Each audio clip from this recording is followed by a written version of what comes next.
Okay, hello guys, my name is Reade. Today I'm going to talk to you about some fun activities and excursions you can do in Colorado. To start off with, I'm going to cover some ski and snowboard destinations, some outdoor activities, as well as some historic sites and things you can do to learn about the culture. So first off, I want to ask a question, if I could raise a hand. Is anyone's favorite season winter? Couple? Yeah, well mine personally is. It's something we share. I like the cold. I somewhat like the snow, but above all, I love to ski. So I want to talk about some ski and snowboard destinations, and I have an article by Planetware that says the #1 ski resort for the 2021 season was Vail, Colorado. I'm sure some of you have heard of it if you do ski or snowboard. I have personally been.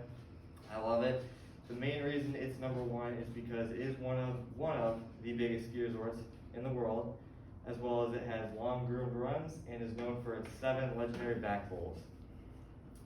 Now, moving on, I'm going to talk about my favorite ski resort in Colorado, which is Breckenridge. That's about an hour and a half from the Denver airport. If you guys have never been to the mountains, the drive is actually very beautiful. You get to go through the mountains, it's very scenic, as well as Breckenridge actually sits at about 13,000 feet.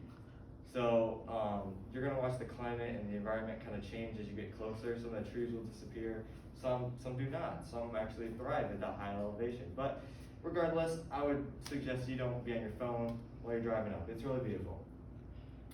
Now, out of the mountains, Breckenridge has 5 different peaks. It has 187 trails, 34 lifts, and it has a gondola as well. The tickets are about $160 for a day pass, which can be more expensive. It depends. If you are going to Colorado and you want to ski, I think it's worth it, but that'll be for you to decide. And as for the climate or any weather, Breckenridge, as well as Copper Mountain and all of these ski resorts in Colorado, for the most part, have their own website you can access, and that will cover all the, like I said, climate and the weather, anything regarding the mountain if you have any questions or anything that you need. So, moving on, I'm going to assume that those of you who said winter is not your favorite season is because you don't like the cold. That might not be the case. Regardless, I'm going to talk about warm things. It's something you do outdoor. To begin with, Colorado does have the Rocky Mountains going through it. So if you want to go hiking, exploring, there's many foothills for you to do so. But something more thrilling is actually whitewater river rafting. There's a really cool place in Glenwood Canyon. It has a 3-hour trip, so you're going to be going down the rapids for 3 hours, and afterwards there's a 2-hour canyon scenic float where you can it's going to be a slow process. You can swim, you can look around, and then afterwards you can explore the community of Glenwood Canyon. I don't know if it'll be a whole lot different, but it's something you can do. Maybe they have a special delicacy or something there. So, moving on. I'm currently taking a CSUS class in travel and tourism, and so I wanted to add this. It's something new to the tourism industry, and that's zipline tours. So there's a really cool place in Canyon City that offers 2 packages of zipline tours, and that is, as well as, they actually boast that they have the fastest zip lines in North America. I did not do the research to prove that. I'm just going to take their word for it. Regardless, the first package is a tour of the scenery, and it goes over the Royal George Plateau, as well as some of the secluded hiking trails and other natural beauties around Canyon City. And then the second package is a 3-hour tour where you will reach speeds up to about 60 miles an hour. And then for the most part, it covers the same thing. It'll go over the Royal George Plateau, a lot of the same scenery. But at the end of the 3-hour tour, they do have their own unique feature called a quick jump, which is kind of a free fall system that will allow you to fall about 30 feet, and then it'll catch you and slowly lower you to the ground. I think to me it kind of sounds like belaying down a rock climbing wall, but in a sense where you free fall and then you're stopped. I haven't experienced it, but it does sound very cool, and I think I would do it if I was there. Now, moving on. Outside of Breckenridge, about a half-hour outside of Breckenridge, there's a really cool place called the Argo Gold Mine. So in the 1800s, there was a big gold boom, and a lot of people were coming to Colorado since it's in the mountains. I personally went to this gold mine and I did the tour. It's inside the mine, there's only about 20 meters you get to explore because it's collapsed, and there is water all going throughout the mine, as with many around it in the same area.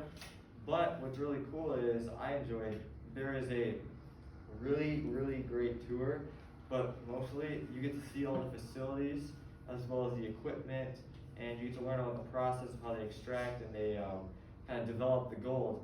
And something I didn't know before going there is there is a huge impact on the workers because the equipment it wasn't very good. So it would shorten their lives, sickness. There were a lot of problems that came over those workers. So you get to learn about that, and then at the end of the tour, about 15 to 20 minutes, you get to you'll get to pan for gold. It was okay. I'll be honest, it was okay. But you do get to pan for gold, so it's not Gold Rush TV, but it's something you can do. Now, moving on, something I just want you to think of. Okay, something I just want you to think about. You don't have to say it out loud, but when you think culture, what first comes to mind? For me, it's food, it's their environment, their lifestyle, their living style. But I'm only going to talk about historic sites today. So there's a place called the Mesa Verde National Park, and inside of it, there's these really cool ancient ruins that are basically built into a mountainside. So at Cliff Palace, it is basically a palace, or it's like an area inside the mountain where people will live.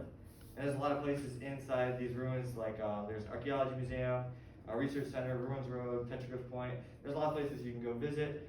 It's a really cool spot to check out. And also the ruins, because they are older, you can sort of see a lot about the environment and the wildlife that was in the past. So to conclude, there's a long list of things you can do in Colorado. I'm not going to cover it all. No one could. But if you do want to go, I would make sure you have some idea of what you want to do. It would be best to save yourself the time, save yourself the money, have an idea before you go. Some of these things I listed are great ideas, but you can choose whatever you like, and that's all.